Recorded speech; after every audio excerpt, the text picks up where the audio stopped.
the agenda, we look at single cell versus multi-cell. That's the only case we touch single cells. Then we look at multi-cell use cases, DECT versus Wi-Fi calling, or VO Wi-Fi, voice over Wi-Fi. We look at the technology aspects there, frequency ranges and impacts on outside material onto those ranges. Signal transmission, then signal transmission with planning. We look at different forms of planning, what has to be included, what should be considered. We then look at the deployment side of things. We look then on the multi-cell hardware that is available from different vendors. We then have a look on a couple of specialty topics. Then we look at vendor specialties, what they offer within their multi-cell solutions. They're just the most important parts. We look a little bit on DECT security, and then at the end we have a question answer section.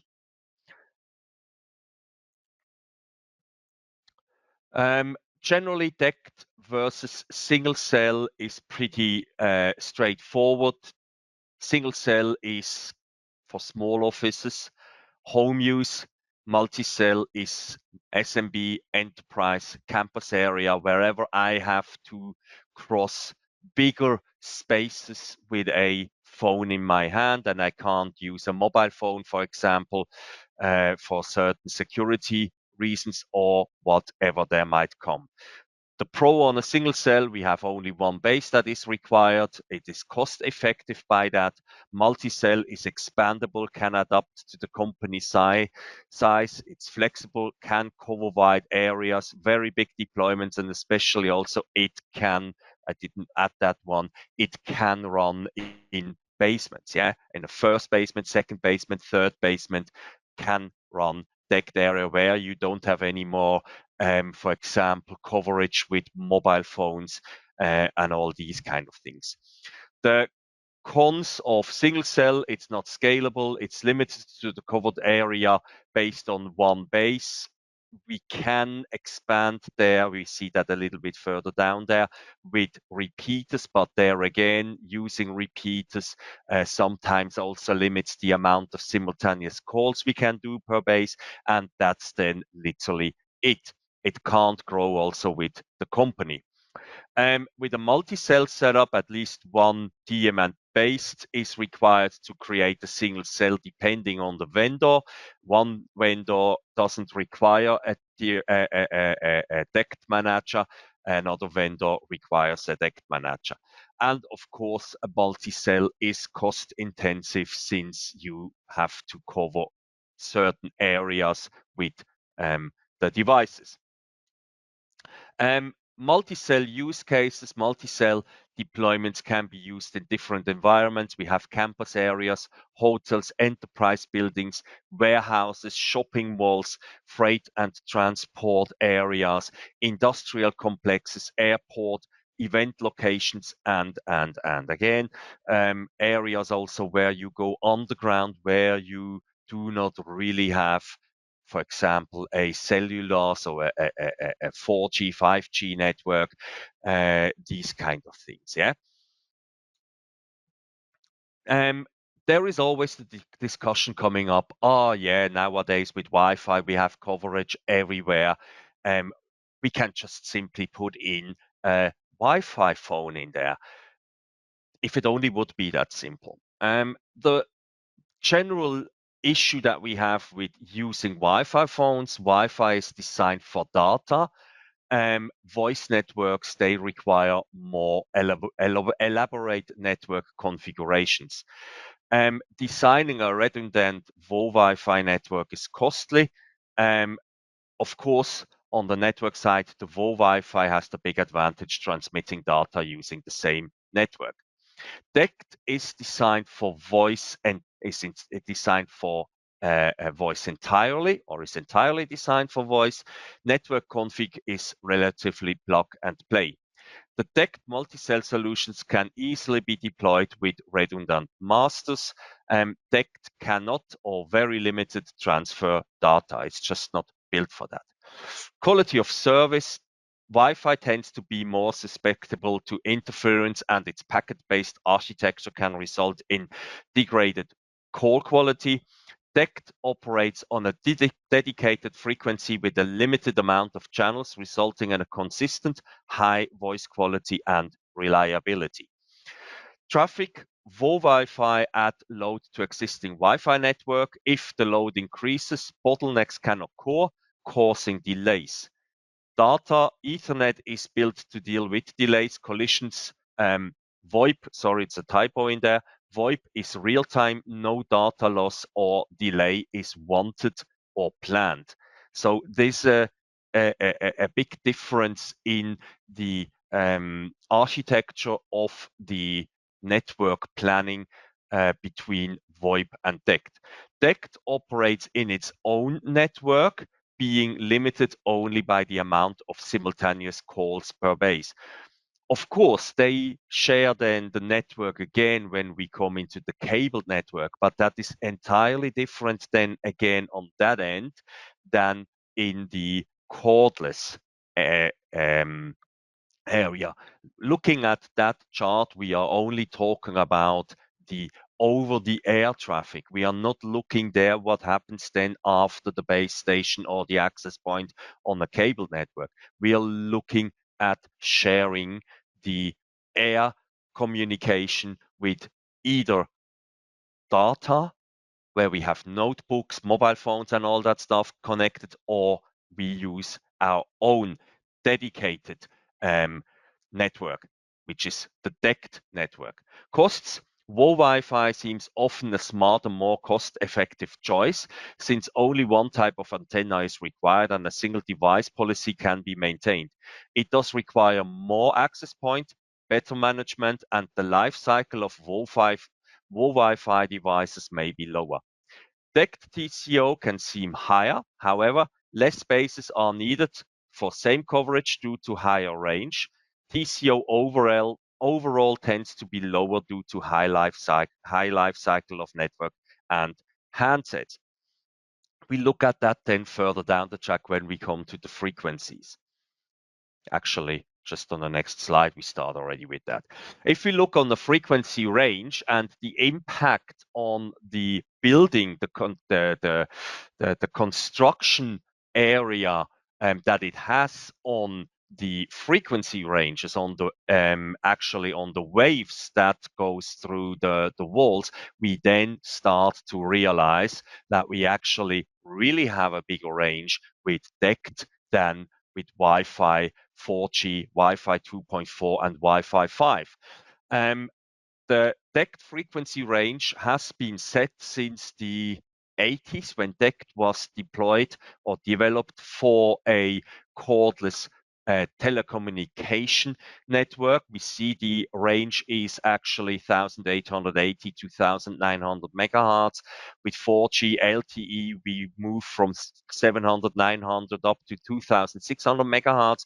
With Wi-Fi 2.4, we talk about 2,400 to roughly 2,300 megahertz. And with Wi-Fi 5, we go already up to over 5,000 megahertz. Now, the impact that this has to the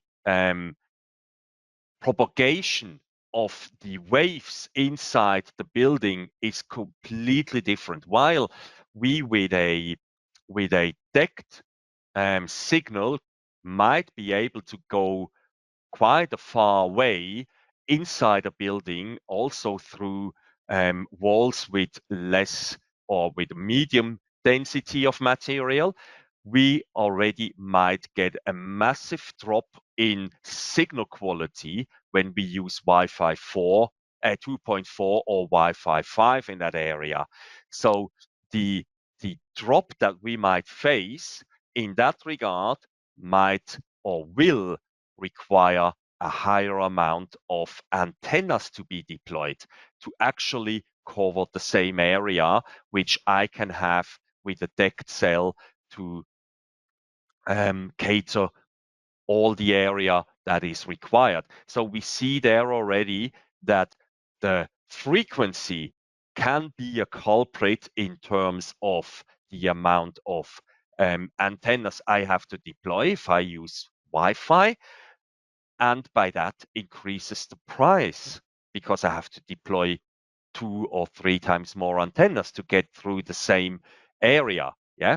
So that is one thing that you have to keep in mind. Signal transmission's basics. The ideal signal transmission of a base station is omnidirectional. Directional. All registered handsets can be in the same distance away from the base station in all directions without the wireless signal being interrupted. But the range is usually influenced by a variety of environmental conditions.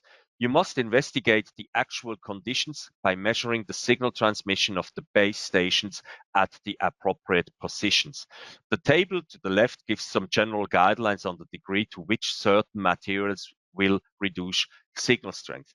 Now, it is very important if we talk about Wi-Fi or if we talk about DECT, that however, whatever you are going to deploy, you have to do a site survey, a DECT survey or a Wi-Fi survey. You can't just say, oh, look, that's the floor plan. I put an antenna in there, and I put an antenna in there, I put an antenna in there. That's just not going to happen because there are so many obstacles that can be in a wall that you don't see just out of a floor plan. Yeah. It only requires a certain area where there is a metal sheet in the wall that is not viewable from the floor plan. There's a metal sheet in the wall, and your signal is not going through that wall anymore. And on the other side of the wall, it is required that you have signal, 100% required. And from that perspective, you can run absolutely into the offside if you are not doing your job properly and do a DECT survey in that regard. Also, like with a Wi-Fi survey. Yeah. So you have to be aware that you have to do an on-site visit and an on-site deployment or an on-site a survey to actually see where you have to install the antennas. We look at that then further down the track. Signal transmission's basic. Based on the list on the slide before, we can see that different materials have a different impact on the signal. That generally we should understand. We also should understand that just by using a mobile phone. Yeah. By that, we generally also can define that certain use cases, spaces have a different requirement on the amount of deployed base stations. The distance between the base stations, that's a general value. It's not binding. It might vary by the vendor and of course by the building structure. In an office space could be up to 40 meters between bases. Office areas with obstacles such as lift shafts, stairwells, metal walls up to 10 meters. Sales area, sorry, there is also no bold area there, but anyway, up to 60 meters. Again, it comes down to how that sales area is set up. Exhibition halls or production areas without obstacles up to 100 meter. Underground garages up to 20 meters, outside without obstacles up to 200 to 300 meters. However, if you talk about a warehouse with shelving, metal shelving in that warehouse, and I mount a DECT base station on one side of the warehouse, and I think I will going to cover the whole warehouse with that thing, I might be wrong.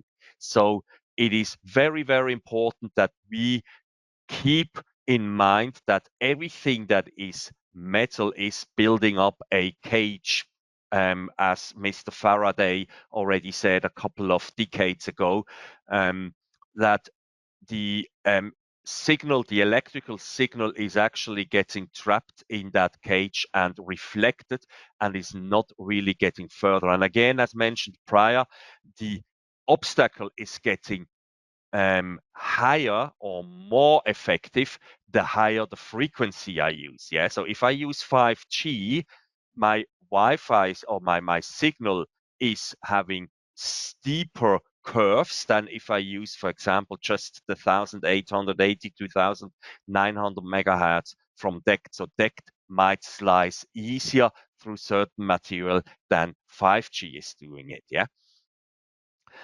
Further, it is best to position your base stations within the line of sight to each other. With glass or metal doors, it makes a big difference whether they are opened or closed. Please close all doors for reliable measurements. The reception value between two base stations should always stay within the range of -70 decibel meter to -75 decibel meter. Handheld devices should not have a reception value of less than 80 decibel meter to prevent dropouts or even call interruptions. At values of -90 decibel meter or less, spontaneous signal interruptions are likely to occur. Also here, we are still in the same range of preparation for Wi-Fi. We also have to take that all into considerations when we put our plan a Wi-Fi network. Yeah, so there's no big difference so far yet towards Wi-Fi. Now, if we must plan a multi-cell deployment, we must consider the following points. What building type is it? Is it an office building? Is it a warehouse? Is it a multi-building deployment like campus? Whatever kind of stuff. That is information we require from the customer. What is the covered area? Is it one floor only? So is it a one-story building? Is it multiple floor? Do we have to include staircases? These kind of things. Lift, do they have to be included as well? Might be tricky there. But yeah, all these kind of things must be included in our calculation. The sizes and distances to be covered. Once we have that information, we must find out what obstacles are in the building. Dense walls, like brick walls, ceramic tiles on the walls, like for example in the restroom, in the facilities areas, if they have a kitchen inside there, if they have tiles on the floor and we have to go through the floor to the next level down, concrete, enforced concrete, so concrete with thick steel inside. Again, we think about Mr. Faraday, metal walls, dense applications like fridges, microwave ovens, everything that has also iron steel built inside that can reflect the signal and can cause also to weaken the signal. How will the final furniture of the rooms look like? Do we have a lot of plants in there? Will they cause add to the propagation of the signal? Do we have elevators, storage, shelving structures like in warehouses, shopping outlets, these kind of things? Do we have machines that are heavy machines like when in manufacturing hall spaces, that kind of stuff? Any additional obstructions? So far, there is no difference to setting up a proper Wi-Fi network. Yeah. So what we have covered so far is more or less everything also included in building up a voice over Wi-Fi network. Once we have collected all that information about the building, we have to add the customer requirements to it. For this, we require building and floor plans for each area that needs to be deployed and covered. Inside this area, the customer must line out the density of DECT devices at any given time, e.g. high congestion at times when they have meetings and everyone sits in that area with his DECT phone and needs to be reachable or what else ever, yeah, in any area, room of the floor or building, yeah. So the customer has to tell you what is the maximum amount of devices, simultaneous calls, to be calculated for in whatever area.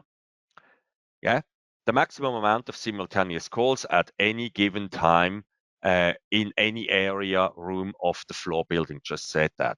Area to be covered with reception across the whole floor building.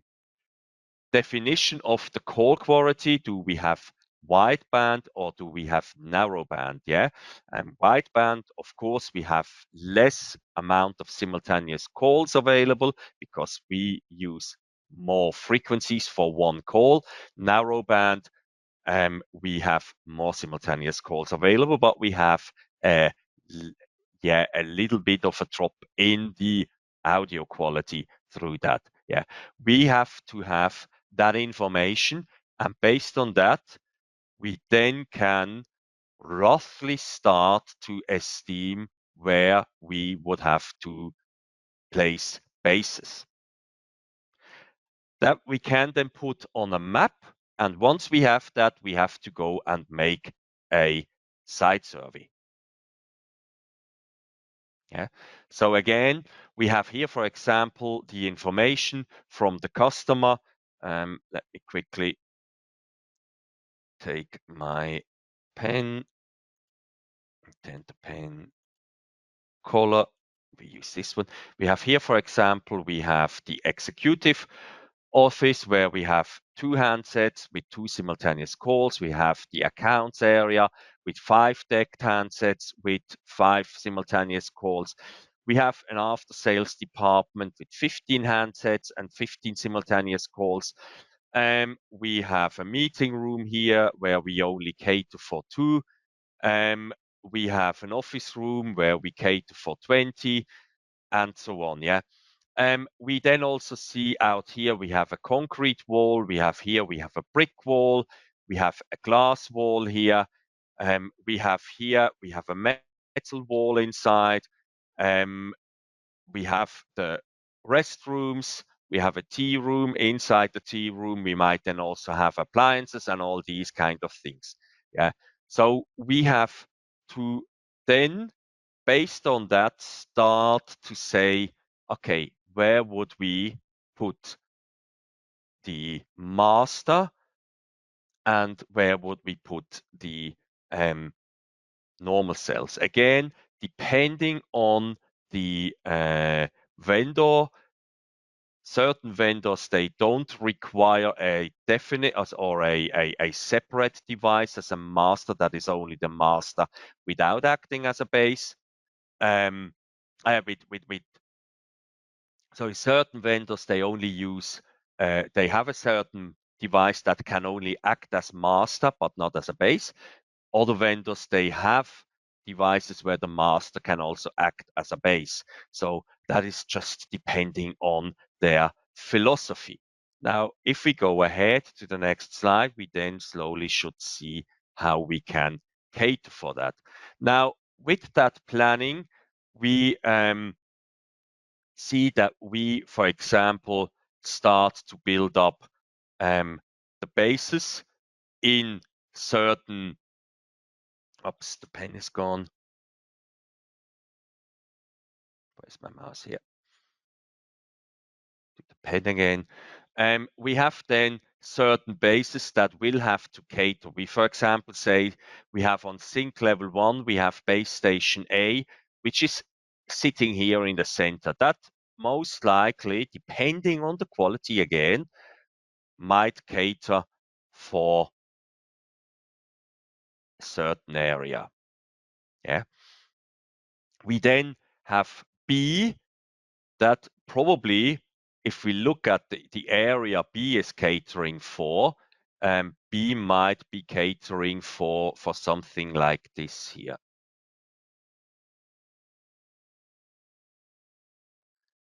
We will not get far out here maybe because we have the concrete area here, so the signal gets pretty weak.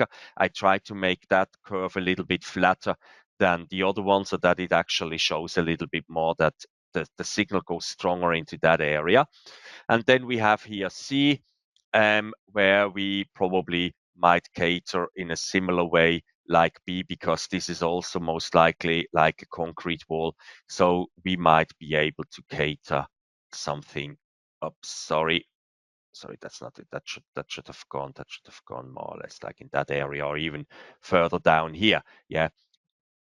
So it comes down to really on how the rooms are. You could see that you might have to, depending on the room quality and all that stuff, you might even have to put another base in here who then literally covers this area. This is why it is so mandatory that we go on site and make that measurement. Now, we also have then probably something where we have to cater here an area, we have here an area, and we have then here an area.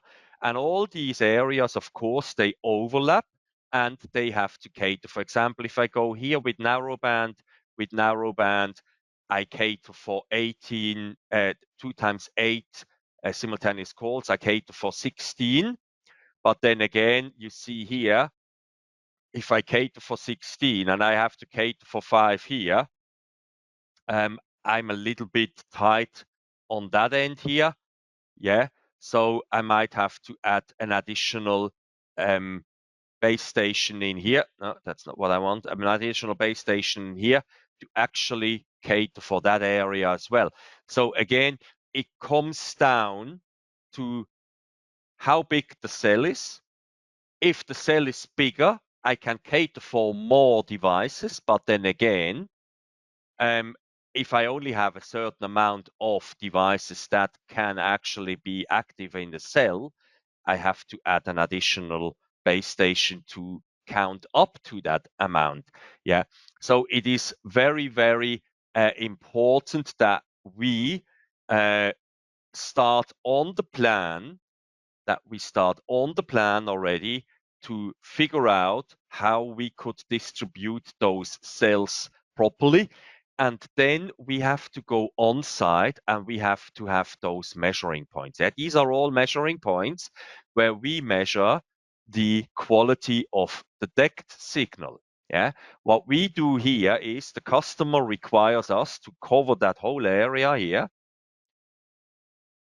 He wants the whole area to be covered. So we go out there and we measure that DECT signal in those spots. We, of course, will have to have a DECT measuring tool. That's something which the vendors are deploying. So there is the opportunity that you can take a measuring kit, a DECT deployment kit with you, and then you literally place a base station. For example, here you start with the master or so, and you see how far can you get. Yeah, you get those measuring points and see how you can measure that stuff all in a best way. Now, once that is all done,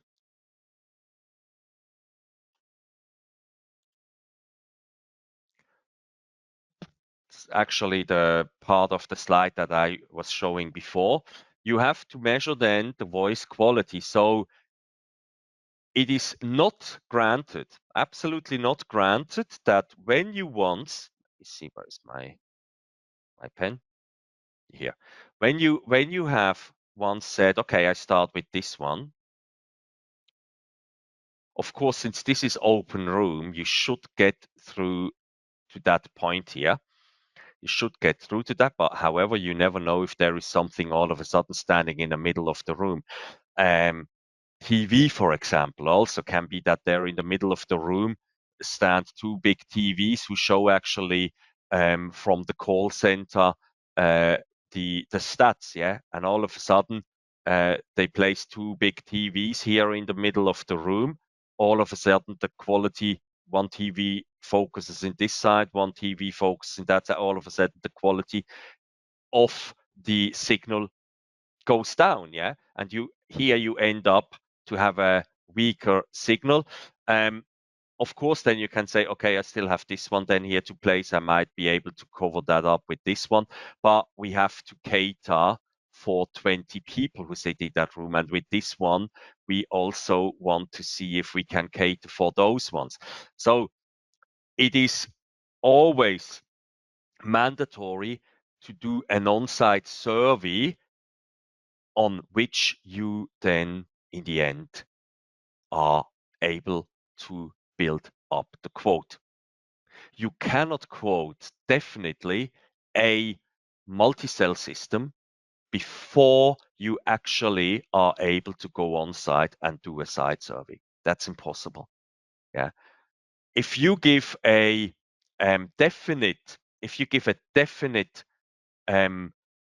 quote on that, and you say, "Oh, we will succeed with what do I have here? 5, 6 base stations," and you only have, for example, in that area then there, where I have too many, we have 20 devices here that we have to cover, and you have too often devices here, for example, in that corner that are not able to make calls because they are occupied. If we say B, A, and C, B, A, and C have to cover 2 times 20. Oops, 20. 4 and 6 is 6. So that's 28. And if we use them in narrowband, we can cater 3 times 8, yeah? Because 24. Yeah. So if we have to cater for 28, we are very tight here. We are very tight in that area here. We might get support from this one for that room, but then again, it comes down what is the wall here, what is always in those rooms. If there is a TV hanging here on the wall, that kind of stuff. Yeah. So it's very, very important that this is measured properly. So here in that area, 2 and 2 and 5 is 9, yeah? And 4 equals 9. We then have these two, which mainly will have to cater for the 15 here. Yeah, we can get 16 out of this one and this one. But then again, if this one is occupied by 2 devices here, because this person was over in that area, let's say in the tea room, and comes back then and all of a sudden can't make calls anymore because it's occupied. So yeah, it's really, it comes down, you have to be able to really calculate the basis for that use case, that they can literally cover the whole area with sufficient amount of registrations. You know that famous, beautiful example, you go to a big event, concert, for example, or whatever kind sports event or so, and you look on your mobile phone and you can't make a call. You have full reception. The cellular, the 4 or 5 lines on your reception, they nearly explode because the quality is so good. You have full reception, but you can't make a call because the bases are full in use. Yeah. It's not about the reception quality only. So when you have on your mobile phone, you know that beautiful thing here where it shows you how much quality you have. Yeah. That is one thing. That just shows you if you have reception, if the signal is here. Yeah. But it doesn't tell you that you are actually able to make a call. To make a call, it comes down to how many, if we look at the cell, how many active calls do we have in a cell, and how many people are actually standing in a cell. Yeah. That's the same when you're on the phone, you're driving somewhere on the freeway or wherever in the city, and you are on the call, and all of a sudden the call drops out. Yeah. Boom, gone. And you think, I have full reception. Why did that call go? Yeah. Is because on the mobile network, it's the same like here. On the mobile network, you're in a cell. You move through that cell, and at some point, the master is actually controlling. It's somewhere there's a master standing for the mobile network, and the master is tracking you. And the master knows to which cell you are heading to. And he's already corresponding with that cell and saying, take that one, take that over. Can you take that over? Can you make the roaming handover? Can you make the handover? And the cell says, no, I can't. I'm full. I have calls going on. I have calls going on. And no call free, no call free. And then this cell here keeps you as long as possible. And then at some point, boom, gone. Connection ended because the handover was not working. The handover was not working because there was no reception. The handover was not working because the cell you are moving into was already full on calls. Yeah. So for that reason, you also have to cater those setups here to make those deployments in that way that when someone sits here in a tea room and he comes back into his area, that he is able to jump back in and receive calls or make calls. Yeah, not that if someone all of a sudden moves over here into the meeting room, that all of a sudden these the channels that he had before he went to the tea room, that the channels are then occupied. Of course, they can be occupied, but that there are still free channels. Yeah.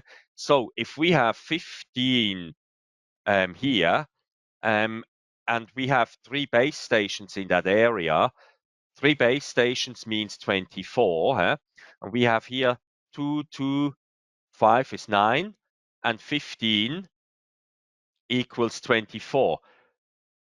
We are a little bit tight on that, but it generally should work. It depends on if we get here, sorry again for that, if we get down here, also this signal. If we get that signal down here, we can cater for that setup. Yeah. If we don't get that signal down here, we have to think about, yeah, we might at some point at certain times be tight. Yeah. Okay.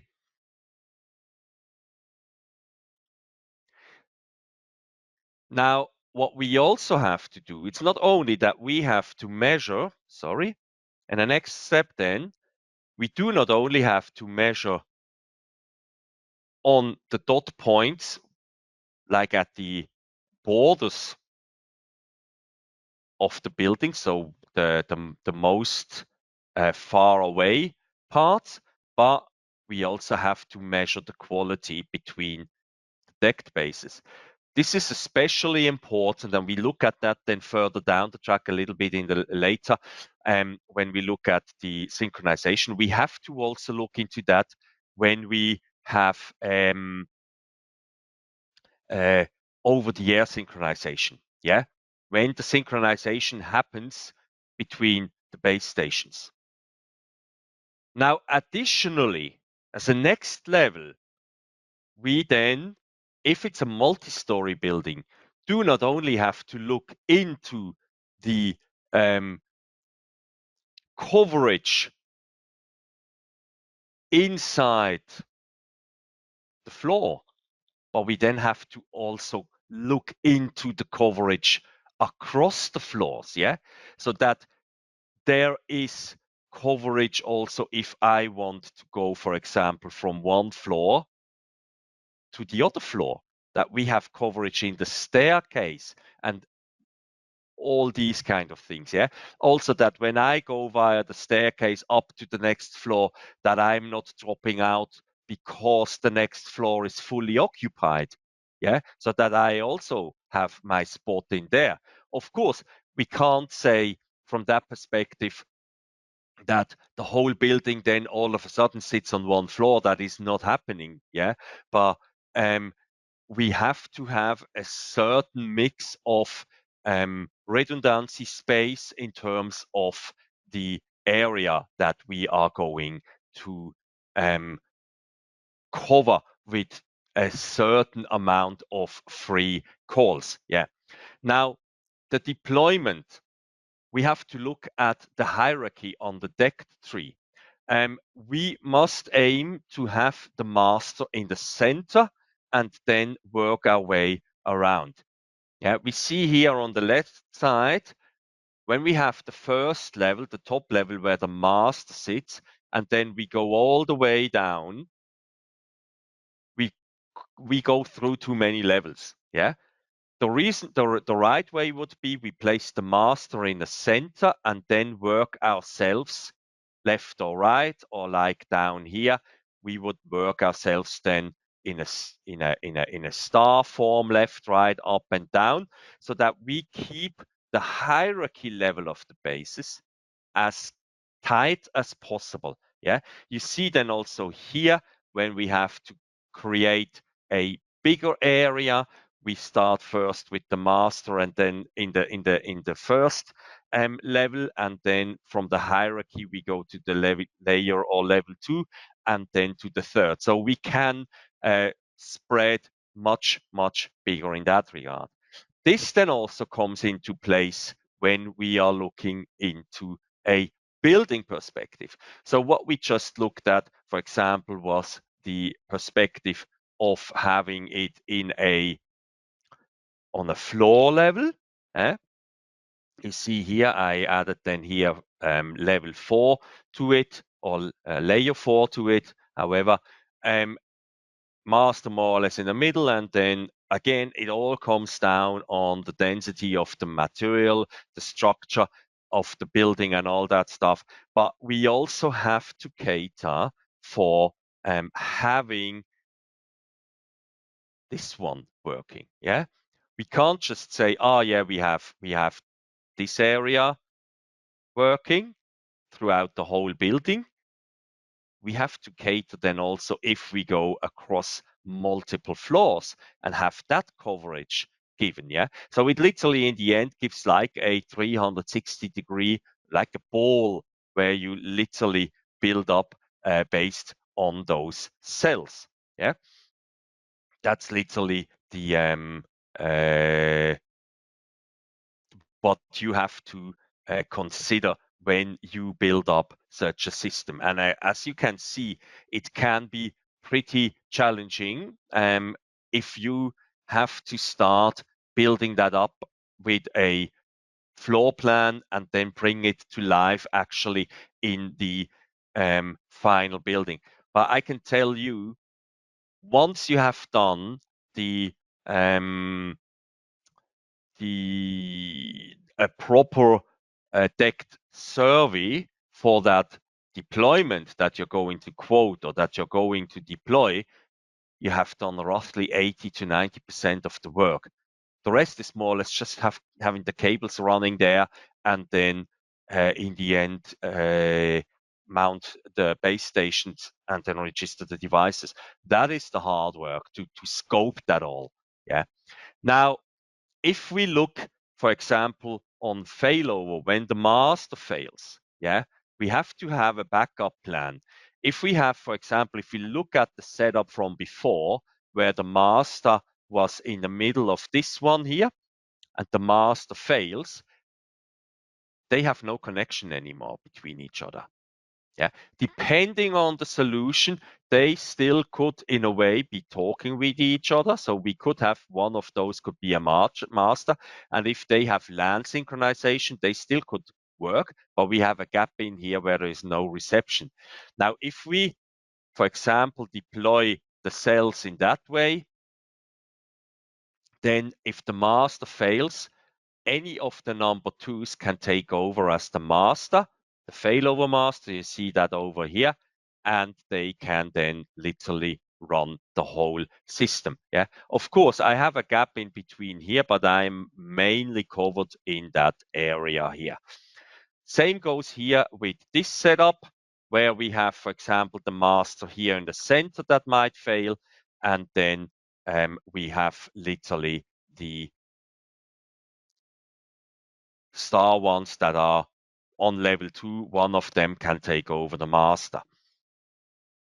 Same, of course, goes with this one. Yeah. DECT hardware. We currently have in our program 2 different vendors who offer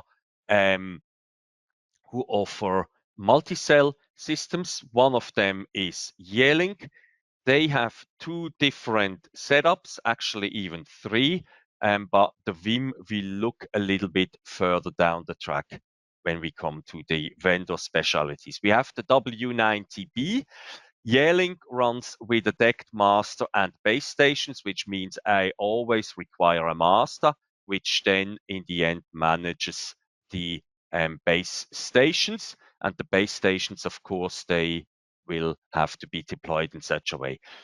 The W80B, they also run with a master and more or less the same way. The W80B just requires more antennas because the W80B can only do DECT synchronization. We look at that in a couple of slides, yeah?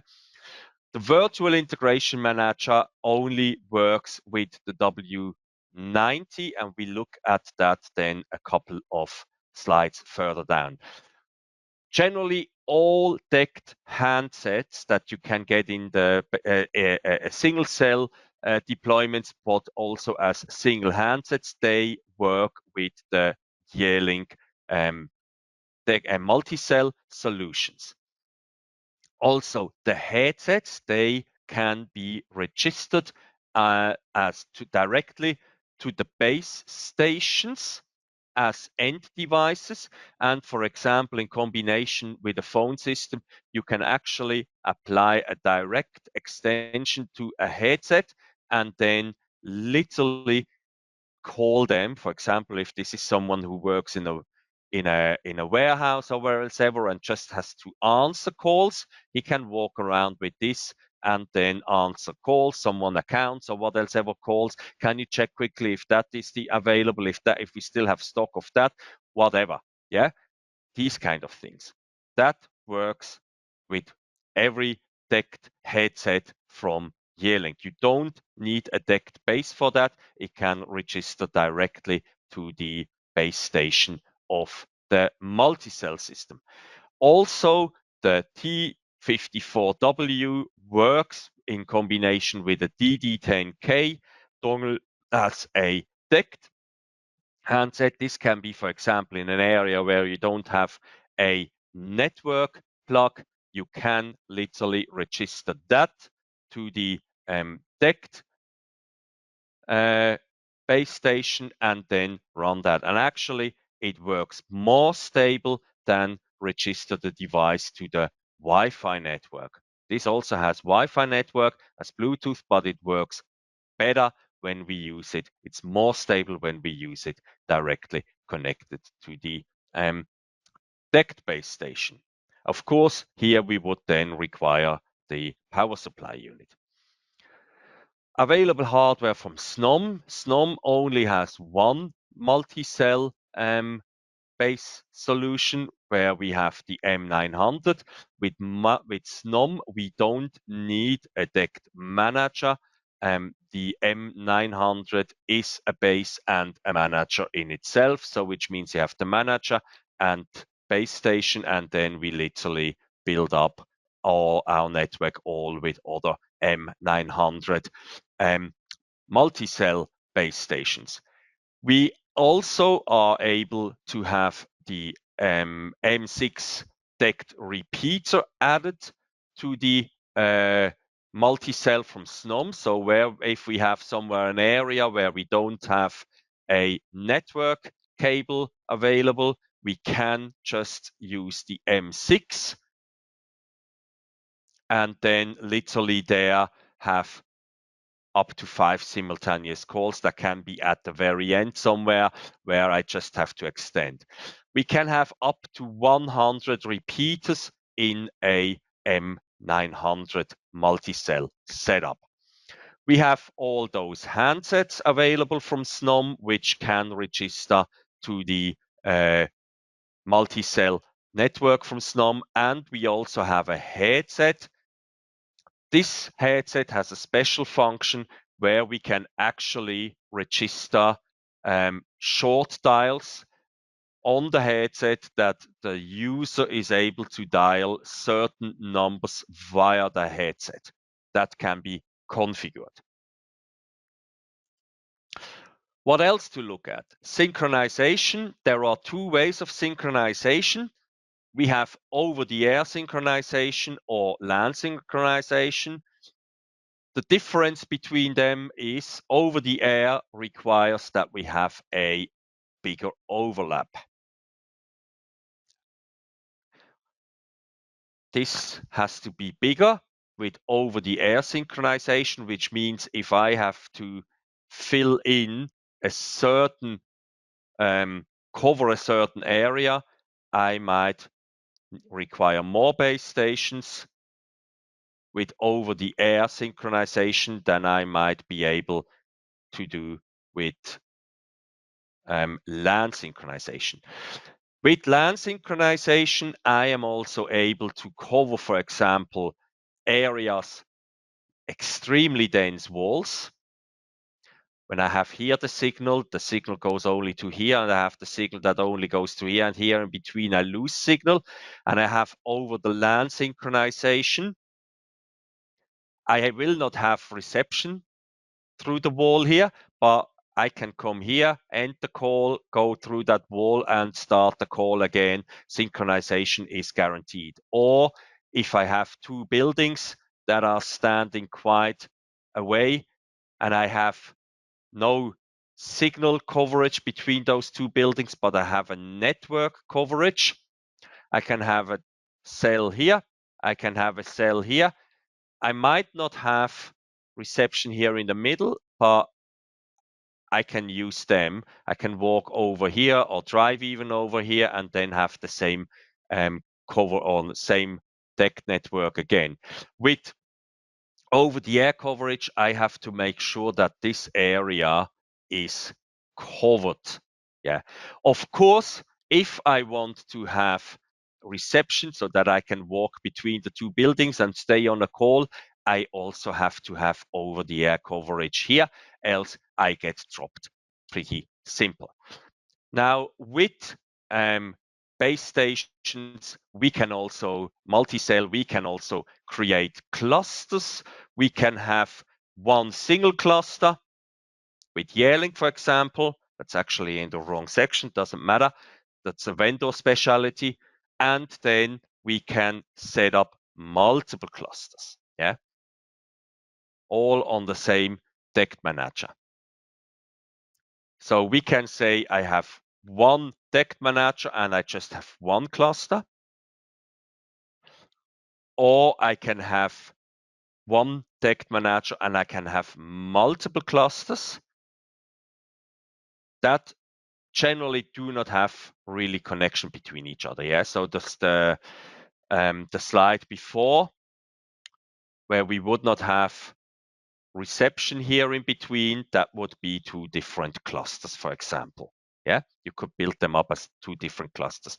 Again, if we would have to want one cluster in the section before, we would have to make sure that coverage, air coverage, is guaranteed everywhere so that we are not losing signal. Vendor specialties, Yealink, Vim. Vim is the virtual integrator for manager for Yealink,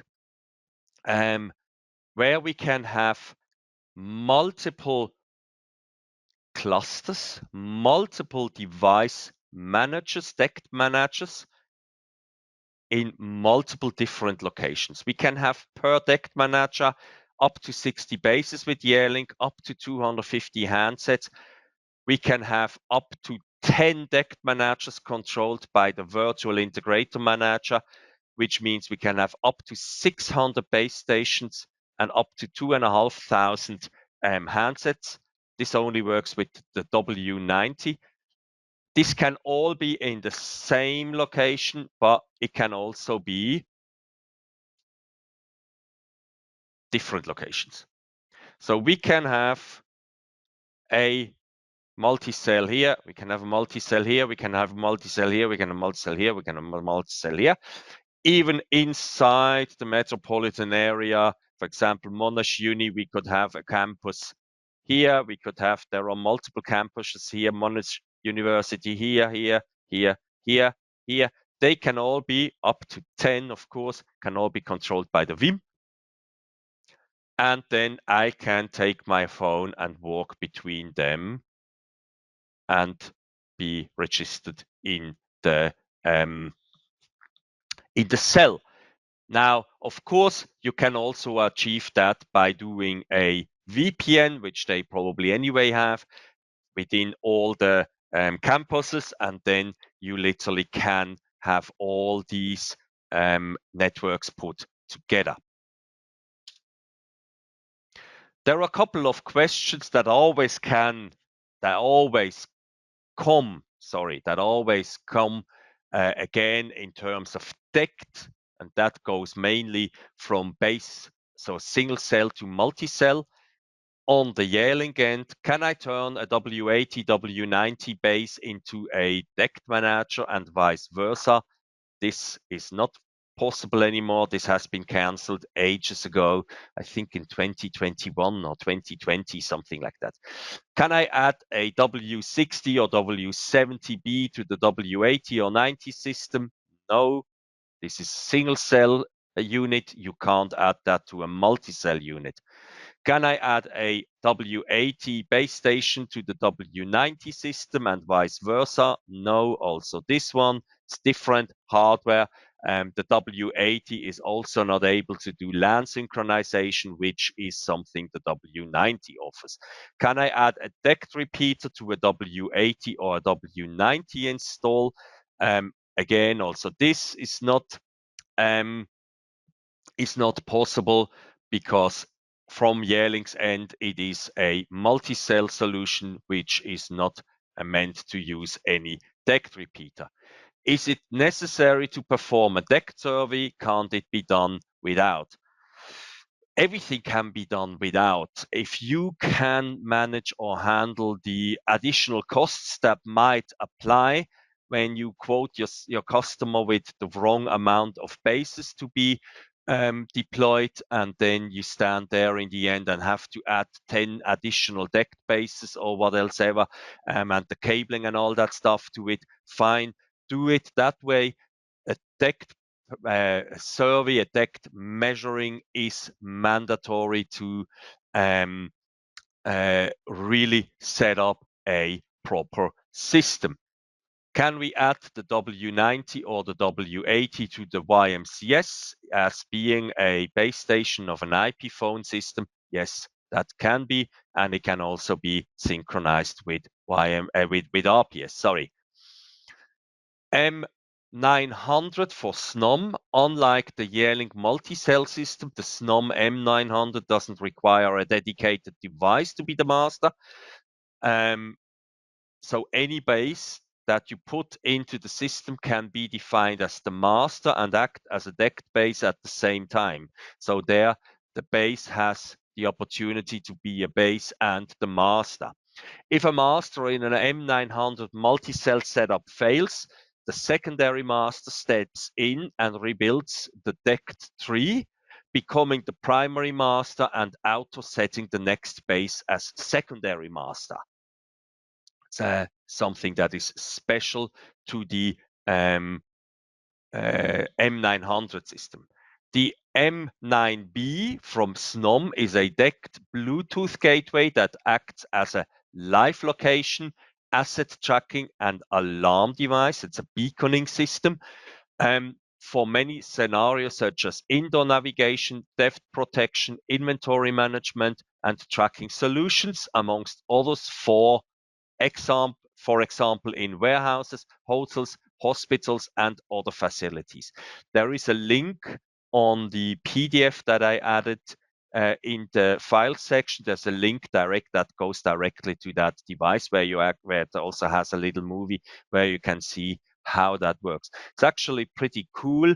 You have between the M9B and the Thorps, you have the tags, you have Bluetooth, and then the M9B is connected via DECT to the DECT base stations.